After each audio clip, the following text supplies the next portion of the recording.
Kerala story ഒരു രാഷ്ട്രീയ വിഷയമായി മാറിക്കഴിഞ്ഞിരിക്കുന്നു. വലിയ രീതിയിലുള്ള പ്രതികരണങ്ങൾ വരുന്നു. എന്നാൽ അതേസമയം തന്നെ സ്ഥാനാർത്ഥികൾ കരുതലോടുകൂടിയാണ് കേരള സ്റ്റോറി എന്ന സിനിമയുടെ കാര്യത്തിൽ പ്രതികരിക്കുന്നത്. ഇപ്പോൾ നമ്മൾ രാജ്മോഹനോട് തൻ്റെ പ്രതികരണം തേടിയിരുന്നു. പക്ഷേ അദ്ദേഹം അതിനെക്കുറിച്ച് എല്ലാവർക്കും അഭിപ്രായ പ്രകടന സ്വാതന്ത്ര്യമുണ്ട് എന്ന പ്രതികരണത്തിൽ അത് ഒതുക്കുകയായിരുന്നു. ഇപ്പോൾ ഈ വിവാദ സിനിമയായ കേരള സ്റ്റോറി പ്രദർശിപ്പിക്കാൻ ഇടുക്കി രൂപതയ്ക്ക് പിന്നാലെ താമരശ്ശേരി രൂപതയും ഒരുങ്ങുന്നു, തലശ്ശേരി അതിരൂപതയും ഒരുങ്ങുന്നു എന്നാണ് വാർത്ത. ശനിയാഴ്ച മുതൽ താമരശ്ശേരി രൂപതയുടെ യുവജന വിഭാഗമായ KCYM യൂണിറ്റുകളിൽ ചിത്രം പ്രദർശിപ്പിക്കും. പ്രണയവഞ്ചന തുറന്നു കാണിക്കുന്നതാണ് കേരള സ്റ്റോറി എന്ന് KCYM തലശ്ശേരി രൂപത പ്രതികരിച്ചു. 300 ക്രിസ്ത്യൻ പെൺകുട്ടികൾ മതം മാറ്റത്തിന് ഇരയായെന്നും കുട്ടികളെയും രക്ഷിതാക്കളെയും ബോധവൽക്കരിക്കാനാണ് പ്രദർശനമെന്നും താമരശ്ശേരി KCYM പ്രസിഡന്റ് റിച്ചാർഡ് ഡോൺ പ്രതികരിച്ചു. നിരോധിക്കാത്ത ചിത്രം കാണുന്നതിൽ എന്താണ് തെറ്റെന്നായിരുന്നു കത്തോലിക്ക കോൺഗ്രസ് പ്രസിഡന്റ് ചാക്കോ കാളാംപറമ്പിലിന്റെ പ്രതികരണം. കേൾക്കാം. ഈ ശനിയാഴ്ച തൊട്ടാണ് പ്രദർശിപ്പിക്കാനായിട്ട് തുടങ്ങുന്നത്, 13-ാം തീയതി. യഥാർത്ഥത്തിൽ ഒരു കമ്മ്യൂണിറ്റിയെ പോലും മൊത്തത്തിലടച്ച് ആക്ഷേപിക്കുന്നില്ല എന്നുള്ളതാണ്. ഒരു സംഘടിതമായ ഒരു നീക്കം ഇവിടെ കേരളത്തിൽ നടക്കുന്നുണ്ട് എന്ന് നമ്മുടെ മുഖ്യമന്ത്രി പോലും മുമ്പ് പറഞ്ഞിട്ടുണ്ട്. ആ ഒരു സത്യാവസ്ഥയെ തുറന്നു കാണിക്കുന്ന ഒരു ചിത്രത്തിന്റെ ആവിഷ്കരണം മാത്രമാണിത്. യഥാർത്ഥം ഞങ്ങൾ അനുഭവിക്കുന്നതാണ്. നമ്മുടെ കുട്ടികൾക്ക് നേരെ പ്രേമമൊക്കെ നടിച്ചുകൊണ്ട് കൃത്യമായി പ്ലാൻ ചെയ്തൊരു ഗ്യാങ് ഇതിന്റെ പുറകിലുണ്ട്. ഇത് നമ്മൾ 300-ഓളം കുട്ടികൾ ഈ കഴിഞ്ഞ കാലഘട്ടങ്ങളിൽ 2 വർഷം നടക്കി താമരശ്ശേരി മുതൽ പോലും ഈ ഒരു തരത്തിലുള്ള സംഗതി നീക്കുന്നതിന് ഇടയായിട്ടുണ്ട്. കുട്ടികൾക്ക് ഒരു ബോധവൽക്കരണം എന്ന രീതിയിലുള്ള സംഗതി കുട്ടികൾക്ക് മാത്രമല്ല ഞാൻ പറയട്ടെ പേരൻസിനും ഇതൊരു വലിയ ബോധവൽക്കരണമാണ് എന്നുള്ളതൊരു യാഥാർത്ഥ്യമായതുകൊണ്ടാണ് ഈ സിനിമ പകരുന്ന സന്ദേശം കുട്ടികളിലേക്ക് എത്തിക്കാൻ ഞങ്ങൾ തീരുമാനിക്കുന്നത്.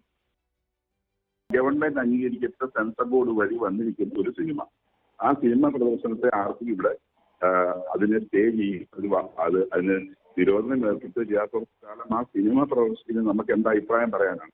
ആ സിനിമ കാണാനുള്ള സ്വാതന്ത്ര്യം എല്ലാ മനുഷ്യർക്കും. ഒരു കൊല്ലം ഓടിയ സിനിമ കാണാൻ പാടില്ല എന്ന് പറഞ്ഞിട്ട് എന്തിൽ ചോദിക്കാം അടിസ്ഥാനപരമായി. അപ്പം ഇവിടെ ഇലക്ഷൻ വരുമ്പോൾ ഇലക്ഷന്റെ വിഷയദാരിദ്ര്യത്തെ ഡൈവേർട്ട് ചെയ്യാൻ വേണ്ടി, അല്ലെ ജനകീയ പ്രശ്നങ്ങളിൽ വിഷയത്തെ ഡൈവേർട്ട് ചെയ്യാൻ വേണ്ടിയാണോ ഇത്തരം ചർച്ചകൾ തന്നെ വരുന്നത്? നമുക്കൊപ്പം അർജുൻ കല്യാടും ഒപ്പം VS രഞ്ജിത്തും ചേരുന്നുണ്ട് ഈ വിഷയത്തിൽ കൂടുതൽ വിവരങ്ങളുമായി. ആദ്യം VS രഞ്ജിത്തിലേക്ക്. VS രഞ്ജിത്ത്, ഇടുക്കി രൂപതയ്ക്ക് ശേഷം താമരശ്ശേരി അതിരൂപതയും ഒരുങ്ങുന്നു ഈ വിവാദ സിനിമയായ കേരള സ്റ്റോറി കാണിക്കാൻ. ദൂരദർശനിൽ ഈ ചിത്രം സംപ്രേഷണം ചെയ്തതിനെ തുടർന്നാണ് കേരളത്തിലെ ക്രിസ്ത്യൻ ബെൽറ്റുകളിൽ പ്രത്യേകിച്ച് ചില വിഭാഗങ്ങൾ ഈ സിനിമ തിരഞ്ഞെടുത്ത് പ്രദർശിപ്പിക്കാൻ വേണ്ടി ശ്രമിക്കുന്നത്. നേരത്തെ ഇത് വേദപഠന ക്ലാസ്സിലാണ് ഇടുക്കി രൂപത ചെയ്തതെങ്കിൽ ഇപ്പോൾ ഇത് KCYM ആണോ ഇതിൽ ഈ ചിത്രം പ്രദർശിപ്പിക്കാൻ വേണ്ടിയുള്ള നടപടികളിലേക്ക് പോകുന്നത്? എന്താണ് KCYM പറയുന്നത്? നിലവിൽ കേരളത്തിൽ ലവ് ജിഹാദ് ഇല്ല എന്ന് കേരളത്തിലെ അന്വേഷണ ഉദ്യോഗസ്ഥരും NIAയും ആവർത്തിച്ചു പറയുമ്പോഴും ഇത് ചില സഭകളിൽ ഈ കാര്യം ബോധ്യപ്പെടാത്തത് എന്തുകൊണ്ടായിരിക്കും? എന്താണ് KCYM പറയുന്നത്? VS രഞ്ജിത്ത്.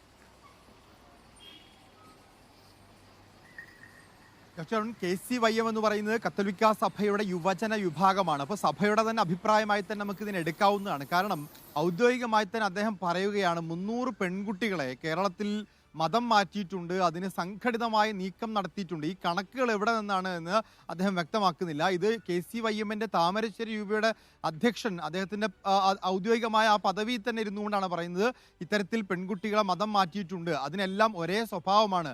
അപ്പോൾ അത്തരത്തിൽ സംഘടിതമായ നീക്കം നടത്തുന്നുണ്ട് എന്ന് അസന്നിഗ്ധമായി പറയുകയും കേരള സ്റ്റോറി എന്ന് പറയുന്നത് ഒരു ബോധവൽക്കരണ സിനിമയാണ് എന്നുകൂടി പറയുന്നുണ്ട് KCYM. അത് ശനിയാഴ്ച മുതൽ പ്രദർശിപ്പിക്കാൻ തീരുമാനിക്കുന്നു. കുട്ടികളിൽ ബോധവൽക്കരണത്തിനാണ് ശ്രമിക്കുന്നത്. അതിലൊരു തരത്തിലുള്ള മതനിന്ദയുമില്ല. കേരള സ്റ്റോറി പ്രദർശിപ്പിക്കാൻ പാടില്ല എന്ന് പറയുന്ന CPMന്റെയും കോൺഗ്രസിൻ്റെയും നേതാക്കന്മാർ രാഷ്ട്രീയമാണ് പറയുന്നത്. അവർക്ക് ഇക്കാര്യത്തെക്കുറിച്ച് ധാരണയില്ല എന്ന് വരെ പറഞ്ഞു വെക്കുന്നുണ്ട്. അത് KCYM മാത്രമല്ല, കത്തോലിക്ക സഭയുടെ പ്രധാനപ്പെട്ട രാഷ്ട്രീയ സംഘടനയായ വളരെ പെട്ടെന്ന് ഈ കേരള സ്റ്റോറി ദൂരദർശനിൽ വരുന്നു. ദൂരദർശനിൽ വരുന്നതിനോടൊപ്പം തന്നെ കാര്യം 4-ാം തീയതിയാണ് ദൂരദർശനിൽ പ്രദർശിപ്പിക്കാൻ തീരുമാനിക്കുന്നത്. അതേ ദിവസം തന്നെ ഈ വേദപഠന ക്ലാസ്സുമായി ബന്ധപ്പെട്ടുകൊണ്ട് സൺഡേ ക്ലാസ്സിലെ 10ാം ക്ലാസ് മുതൽ 12ാം ക്ലാസ് വരെയുള്ള വിദ്യാർത്ഥികൾക്ക് വേണ്ടി അത് കാണിക്കുന്നു ഇടുക്കി രൂപത.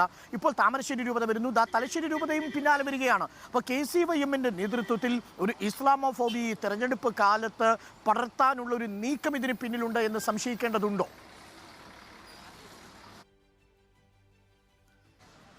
തീർച്ചയായും തീർച്ചയായിട്ടും ഇസ്ലാമോഫോബിയ എന്ന വാക്ക് അവരുപയോഗിക്കുന്നില്ല. പക്ഷേ ഈ സിനിമ എന്ത് ആശയമാണ് പങ്കുവെക്കുന്നതെന്ന് കേരളത്തിന് അറിയാവുന്നതാണ്. അപ്പോൾ ഈ സിനിമ പങ്കുവെക്കുന്ന ആശയത്തോട് 100% അവർ യോജിക്കുന്നു എന്നുള്ളതാണ്. അതിൻ്റെ രാഷ്ട്രീയമാണ് ഇപ്പോൾ ചർച്ച ചെയ്യപ്പെടേണ്ടത്. എന്തുകൊണ്ടാണ് കത്തോലിക്ക സഭയെ പിന്തുണയ്ക്കുന്ന യുവജന വിഭാഗവും കത്തോലിക്ക സഭയെ പിന്തുണയ്ക്കുന്ന രാഷ്ട്രീയ നേതൃത്വവും ഒക്കെ ഈ സിനിമയുടെ അന്തസത്തയോട് പൂർണ്ണമായും യോജിക്കുന്നത്? ഈ സിനിമയുടെ അന്തസത്ത ക്രിസ്ത്യൻ വിഭാഗങ്ങൾക്കിടയിൽ പ്രചരിപ്പിക്കണം എന്ന് അവർ ആഗ്രഹിക്കുന്നത് എന്നുള്ളതാണ്. അവർ കേരളത്തിൻ്റെ ആഭ്യന്തര വകുപ്പോ കേരളത്തിലെ പോലീസോ മറ്റേതെങ്കിലും അന്വേഷണ ഏജൻസിയോ പുറത്തു വിട്ടിട്ടില്ലാത്തൊരു കണക്കും അതിനുവേണ്ടി അവർ നിരത്തുന്നു എന്നുള്ളതാണ്. 300 ക്രിസ്ത്യൻ പെൺകുട്ടികൾ എന്ന് കൃത്യമായി പറയുകയും ക്രിസ്ത്യൻ പെൺകുട്ടികളുമായി ഇതുമായി ബന്ധപ്പെട്ട ആശയ സംവേദനം നടത്തി എന്നും അത്തരം പെൺകുട്ടികളുമായി സംസാരിക്കുമ്പോൾ ഇത്തരം സംഘടിത നീക്കങ്ങൾ ഉണ്ട് എന്ന് അവർക്ക് ബോധ്യപ്പെട്ടു എന്നും ഒരു സംഘടന തന്നെ ഔദ്യോഗികമായി പ്രഖ്യാപിക്കുകയാണ്. ഈ സംഘടന കത്തോലിക്ക സഭ അംഗീകരിക്കുന്ന സംഘടനയാണ്. കത്തോലിക്ക സഭയുടെ അംഗീകാരത്തോടു കൂടി തന്നെ അവരുടെ യുവജന വിഭാഗങ്ങൾക്കിടയിൽ പ്രവർത്തിക്കുന്ന ഒരു സംഘടനയാണ്. അപ്പോൾ അത്തരത്തിൽ ഇതിൽ സഭയുടെ അഭിപ്രായമാണോ എന്ന് ബിഷപ്പുമാർ കൂടി തുറന്നു പറയേണ്ടതുണ്ട്. ഇത്തരത്തിലൊരു അഭിപ്രായം സഭയ്ക്കുണ്ടോ? ഇത്തരത്തിലുള്ള അഭിപ്രായം വിശ്വാസികൾക്കിടയിൽ പ്രചരിപ്പിക്കാൻ സഭ അംഗീകരിക്കുന്നുണ്ടോ? KCBC ഇതിനെ അംഗീകരിക്കുന്നുണ്ടോ എന്ന കാര്യത്തിലൊക്കെ ഒരു വ്യക്തത വരേണ്ടതുണ്ട്. ഏതായാലും ഈ കണക്ക് എവിടെ നിന്നാണ് എന്ന് KCYM പറയേണ്ടതുണ്ട്. ഈ കണക്കിൻ്റെ അടിസ്ഥാനത്തിൽ ഇത്തരത്തിലൊരു സിനിമ പ്രദർശിപ്പിക്കണം എന്ന് ആവശ്യപ്പെടുമ്പോൾ ഈ കണക്കിൻ്റെ ആധികാരികതയെക്കുറിച്ച് കൂടി സംഘടന വ്യക്തമാക്കേണ്ടതുണ്ട്. പ്രധാനപ്പെട്ട കാര്യമാണ് ആ കണക്കുകൾ നിലവിൽ സർക്കാരിൻ്റെ കൈകളിലില്ല. NIA പറയുന്നത് ലവ് ജിഹാദ് ഇല്ല എന്നാണ്.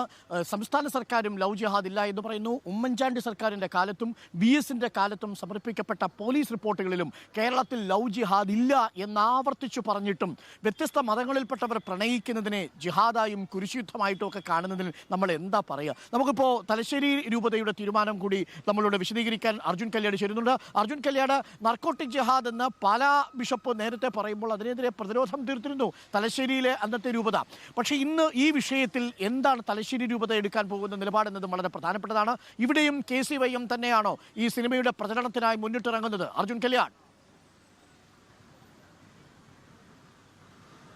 അരുൺകുമാർ, പ്രത്യക്ഷത്തിൽ KCYM ആണ് ഇതിൻ്റെ പ്രദർശനത്തിൻ്റെ നേതൃത്വം വഹിക്കുന്നതെങ്കിൽ കൂടി ഇത് പരോക്ഷമായി കൃത്യമായ രീതിയിൽ തന്നെ കത്തോലിക്ക വിഭാഗത്തിൻ്റെ കത്തോലിക്ക സഭാ നേതൃത്വത്തിൻ്റെ കൃത്യമായ രീതിയിലുള്ള പിന്തുണയോടുകൂടി തന്നെയാണ് KCYM ഇത്തരത്തിലുള്ള തീരുമാനം എടുത്തിട്ടുണ്ടാവുക എന്ന് തന്നെയാണ് മനസ്സിലാക്കുന്നത്. കാരണം ഒരു ഘട്ടത്തിൽ പോലും KCYM ഈ കത്തോലിക്ക സഭാ നേതൃത്വവുമായി രണ്ട് നിലപാടുകൾ സ്വീകരിക്കുന്ന സാഹചര്യം ഉണ്ടായിട്ടില്ല. അപ്പോൾ ഈ സിനിമയുടെ പ്രദർശനത്തിന് പിന്നിലും കത്തോലിക്ക സഭാ നേതൃത്വത്തിൻ്റെ തലശ്ശേരി അതിരൂപത സഭാ നേതൃത്വത്തിൻ്റെ കൃത്യമായ രീതിയിലുള്ള പിന്തുണയുണ്ട് എന്ന് തന്നെ നമ്മൾ മനസ്സിലാക്കണം.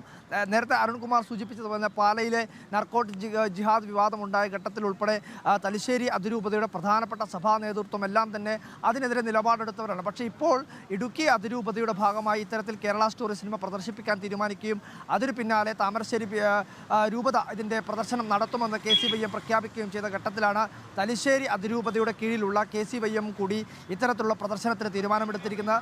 അതിൽ പ്രധാനമായും ഇവർ ഈ പ്രദർശനത്തിന് പ്രദർശിപ്പിക്കാനുള്ള കാരണമായി പറയുന്നത് പ്രണയവഞ്ചനകൾ ഈ പറയുന്ന സഭാ വിഭാഗത്തിൻ്റെ യുവജനങ്ങൾക്കിടയിൽ കൃത്യമായ രീതിയിൽ ബോധിപ്പിക്കേണ്ടതുണ്ട്.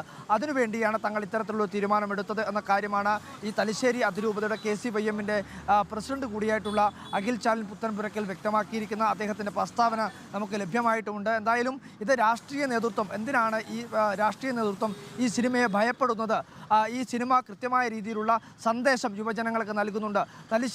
ഇടുക്കി അതിരൂപത ഇത്തരത്തിൽ ഈ സിനിമ പ്രദർശിപ്പിക്കാനെടുത്ത തീരുമാനം മാതൃകാപരമാണെന്നും ഉള്ള പത്രക്കുറിപ്പാണ് ഇപ്പോൾ തലശ്ശേരി അതിരൂപതയുടെ കീഴിലുള്ള KCYM എടുത്തിരിക്കുന്നത്. എന്തായാലും രാഷ്ട്രീയപരമായി കൂടി ഇത് തലശ്ശേരി അതിരൂപതയുടെ ഏറ്റവും പ്രധാനപ്പെട്ട നേതാവായിട്ടുള്ള മാർ ജോർജ് പാമ്പ്ലാനി കഴിഞ്ഞ മാസങ്ങൾക്ക് മുമ്പേ ഈ റബ്ബറിൻ്റെ വിലത്തകർച്ചയുമായി കേന്ദ്ര സർക്കാരിനോട് അനുകൂലമായ രീതിയിൽ അല്ല അവർക്ക് ആർക്കാണ് വോട്ട് ചെയ്യുക എന്നുള്ള റബ്ബറിൻ്റെ വില കൂട്ടിത്തന്നാൽ അത് BJPക്ക് അനുകൂലമായി വോട്ട് ചെയ്യുമെന്നുള്ള പ്രസ്താവന പോലും നടത്തിയിരുന്നു. അപ്പോൾ ആ ഘട്ടത്തിൽ എല്ലാം കൂടി ചേർത്ത് വായിക്കുമ്പോൾ ഇതിനകത്ത് കൃത്യമായ രാഷ്ട്രീയ ഇടപെടലുകൾ ഉണ്ടായിട്ടുണ്ടോ, അല്ലെങ്കിൽ അത്തരത്തിലുള്ള കാര്യങ്ങൾ ഇതിൻ്റെ ഭാഗമായി സംഭവിച്ചിട്ടുണ്ടോ, അല്ലെങ്കിൽ ഏതെങ്കിലും തരത്തിലുള്ള ഒരു ഇടപെടലിൻ്റെ രാഷ്ട്രീയം ഇതിനകത്തുണ്ടോ എന്നുള്ള കാര്യം നമുക്ക് ഈ വിഷയത്തിലൊക്കെ നിലപാടെടുത്തേ മുന്നോട്ട് പോകാൻ കഴിയൂ എന്നുള്ളതാണ്. സഭയെടുക്കുന്ന സഭയിലെ ഈ കുഞ്ഞാടുകൾ എടുക്കുന്ന ഈ നിലപാടുകൾ, എല്ലാവരുമല്ല, ന്യൂനപക്ഷം വരുന്ന അതിതീവ്രമായ വലതുപക്ഷ ആശയങ്ങൾ തലയിൽ പേറുന്ന ഈ കുഞ്ഞാടുകൾ എടുക്കുന്ന നീക്കങ്ങളെ, രാഷ്ട്രീയമായ നീക്കങ്ങളെ കേരളം ഒരുമിച്ച് തന്നെയാണ് ഇപ്പോൾ പ്രതിരോധിക്കുന്നത്. കോൺഗ്രസിന്റെ ഭാഗത്തു നിന്നുള്ള പ്രതികരണം വന്നു, CPM-ന്റെ ഭാഗത്തു നിന്നുള്ള പ്രതികരണവും വന്നു കഴിഞ്ഞിരിക്കുന്നു. അപ്പോൾ ഈ വിഷയത്തിൽ എന്താണ് ഇവർ ഉദ്ദേശിക്കുന്നത്?